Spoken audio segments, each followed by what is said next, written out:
Hate needles? You're not alone. But what if vaccines could be delivered through food? No shots required.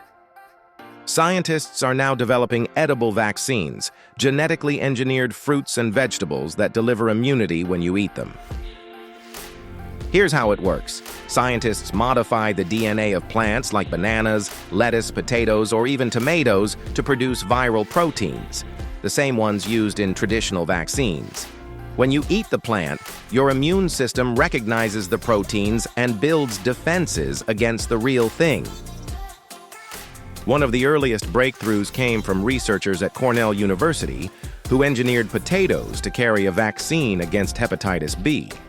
More recently, scientists have used lettuce to grow spike proteins for COVID-19 vaccines. This could be a game changer for global health. Edible vaccines would be cheaper, needle-free, require no cold storage, and could even be grown locally, ideal for hard-to-reach or low-resource communities. But there are challenges. Dosing needs to be consistent, shelf life must be tested, and regulatory approval is still a hurdle.